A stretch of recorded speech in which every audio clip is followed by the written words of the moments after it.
apa sih sastra lama itu? Jadi, sastra lama merupakan karya sastra yang lahir dan tumbuh pada masa lampau. Umumnya, berisi nasihat, serta pandangan hidup masyarakat pada zaman itu. Salah satu contoh karya sastra lama adalah hikayat. Nah, kali ini kelompok 6 bakal ngobrolin santai soal hikayat di podcast Ngobrolin Sastra Lama. Jadi, gak perlu lama lagi, yuk langsung aja kita saksikan dan dengerin bareng.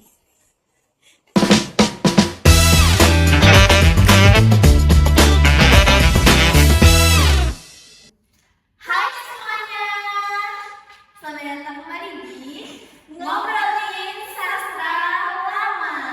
Aku Anik yang bakal nemenin kalian sore ini, dan aku Aca. Wah, kelihatannya bakal seru banget nih, karena kita di sini bakal bawain episode baru tentunya. Betul banget Aca. Jadi kali ini kita bakal bawa episode baru dari musim baru, yaitu Kisah Kilas Sastra Hikayat. Nah, kita di sini bakal bareng-bareng nih ngobrolin, mengupas habis mengenai hikayat klasik yang jujur aja dulu waktu kita sekolah pernah mendengarnya. Betul banget Aca, karena hikayat ini tuh banyak banget nilai penting di dalamnya. Dan hari ini kita bakal bahas salah satu hikayat yang judulnya Bayan Budiman. Dan aku dapat spoiler nih, katanya ceritanya ini nyeritain burung yang pintar banget ngomong dan juga bijaksana. Tapi sebelum kita ke intinya, kita kasih gambaran dulu ya tentang apa sih itu hikayat. Jadi, hikayat itu adalah salah satu bentuk karya sastra lama yang menggunakan bahasa Melayu klasik. Betul banget nih, dan biasanya hikayat itu panjang-panjang, syarat akan nasihat, moral dan budaya. Contohnya nih, nggak usah jauh-jauh, yaitu hikayat Bayan Budiman. Nah, biar kita nggak kepo-kepo lagi, nggak nebak-nebak lagi nih, mari kita panggilkan tamu spesial kita, yaitu ada Labib, Sofi, dan Laili. Nah, jadi mereka bertiga ini merupakan mahasiswa dari Prodi Pendidikan Bahasa dan Sastra Indonesia Universitas Negeri Surabaya, yang katanya kalau baca tentang hikayat nih suka banget gitu karena rasanya langsung ke bawah masa lalu. Oke, langsung aja kita sapa mereka semua. Halo semuanya. Apa kabar? Oke, semoga kita semua dalam keadaan sehat ya. Oke, yang Caca kita nggak perlu lama-lama ya basa-basinya. Iya, benar banget nih Ani. Biar kan jelas nih, mungkin kita bisa minta salah satu dari kalian buat secara singkatnya jelasin apa sih itu hikayat Bayan Budiman. Oke, aku coba ya. Jadi hikayat Budiman ini ada 3 tokoh utama yang menceritakannya. Yang pertama itu saudagar yang bernama Hoja Maimun. Kemudian ada istrinya yang konon katanya itu sangat cantik sekali. Dan yang terakhir ada burungnya yang bernama Bayan. Nah, suatu saat si saudagar ini, Hoja Maimun itu berlayar dan istrinya itu ditinggal dan dititipkan kepada burungnya yang bernama Bayan. Waduh, ini agak salah fokus nih dengan penjelasannya lagi. Jadi itu istrinya dititipin ke burung gitu? Iya ya, agak aneh gak sih kedengarannya? Tapi burung ini bukan seperti burung pada umumnya loh. Burung ini pintar, bijak, dan dapat berbicara layaknya manusia. Nah, ada kejadian nih yang bikin burung Bayan itu setiap malam selalu bercerita panjang lebar. Wah, keren banget nih Ani. Kalau boleh tahu nih, kejadian apa sih yang bikin burung Bayan bercerita setiap malam? Apa bisa diceritain ke kita-kita ini? Bisa banget dong. Lanjutkan dari yang udah diceritakan sama Lalit dan Sofi. Semuanya tuh berawal ketika saudagar ini pergi meninggalkan sang istri di rumah. Kemudian datang seorang putra raja yang konon katanya itu sangat terpesona dengan kecantikan sang istri.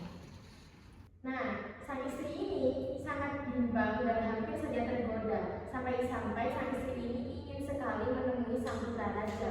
Tapi ketika sang istri ini ingin pergi dari rumah, si Bayan ini selalu menahannya dengan cara bercerita. Ya, benar sekali.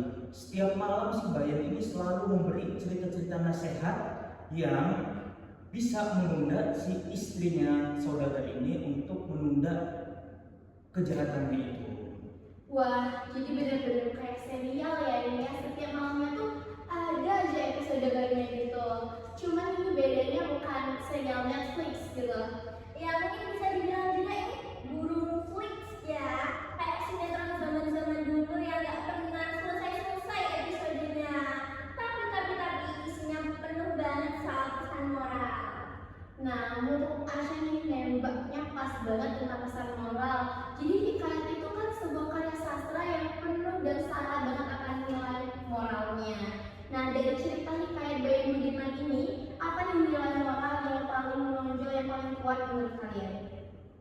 Baik, menurutku itu jelas tentang kesetiaan. Kemudian ada karena godaan-godaan ini ada di mana-mana gitu. Tapi yang utama adalah tetap setia sama pasangan. Aku tambahin ya, selain kesetiaan ada juga nilai tentang mengendalikan nafsu. Jika sang istri mengikuti hawa nafsu, habislah kehormatan keluarga itu.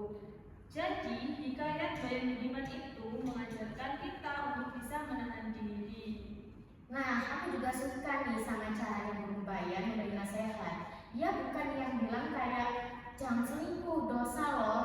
Dia bukan yang bilang seperti itu, tapi dia memberi nasihat lewat cerita-ceritanya, membuat contoh lewat kisah-kisah orang lain, sehingga nasihatnya itu lebih terkesan elegan dan tidak menghakimi.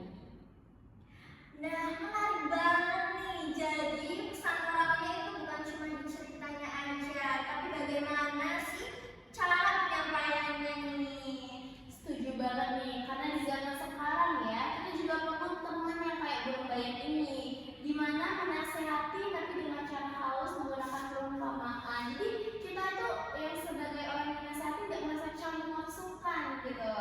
Benar banget nih, kalau bahas tentang hikayat itu tuh emang gak bisa jauh-jauh sama yang namanya budaya. Jadi sekarang aku kepo banget nih tentang nilai budaya yang ada di hikayat Bayi Budiman. Boleh gak sih diceritain? Boleh. Menurutku, yang paling kelihatan itu adalah nilai religiusnya. Ada doa, cerita surga dan neraka, dan larangan tentang berzina. Itu menunjukkan tentang pengaruh Islam dalam masyarakat melalui klasik. Betul, dan budaya Korea juga sangat kental. Walaupun si suami ini jauh, si istrinya itu tetap harus menjaga kehormatan dengan tetap setia. Dan juga itu mencerminkan sifat patriarki pada zaman itu. Wah, menarik banget. Jadi bisa dibilang hikayat ini tuh kayak kapsul waktu ya. Kita bisa lihat nilai-nilai masyarakatnya cuma lewat dari cerita ini aja, tanpa kita harus ada di masa lalu itu. Bener banget. Dan yang menariknya lagi nih, sebagian nilai moralnya itu masih sangat relevan di zaman sekarang. Oke, jadi kalau bahas hikayat itu nggak bisa jauh-jauh dari yang namanya unsur sastra nih. Karena kebetulan kita juga lagi bareng sama mahasiswa dari Prodi Pendidikan Bahasa dan Sastra Indonesia yang pastinya juga banyak belajar tentang sastra. Jadi nih, kalau dilihat dari hikayat Bayi Budiman ini nih, unsur sastra yang khas dari hikayat ini tuh apa sih? Mungkin aku dulu yang jawab ya.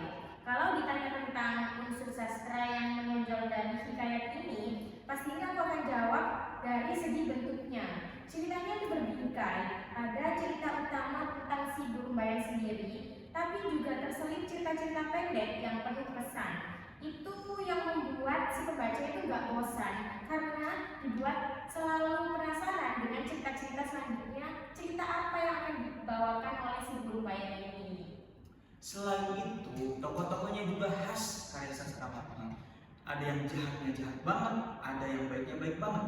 Jadi tidak bertele-tele seperti sastra modern.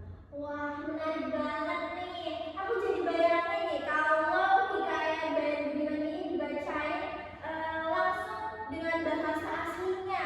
Pasti suasananya bakal dapet banget. Dan filmnya itu bakal menembus perasaan gitu. Betul banget Anca, karena kita bisa sambil bernostalgia gitu. Kita bisa kebawa suasana masa lalu cuma dari dengar cerita dari teman-teman kita ini.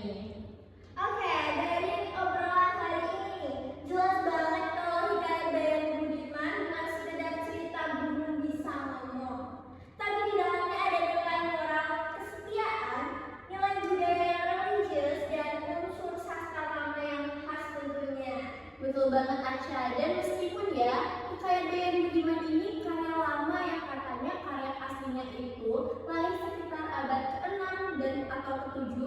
Turki di India, lalu ke Persia dan hingga ke Melayu klasik, sampai saat ini di Nusantara sudah terkenal juga, tapi pesan-pesannya itu masih relevan sampai zaman sekarang. Setuju banget nih, kita sebagai generasi modern tidak bisa yang namanya meremehkan karya sastra lama.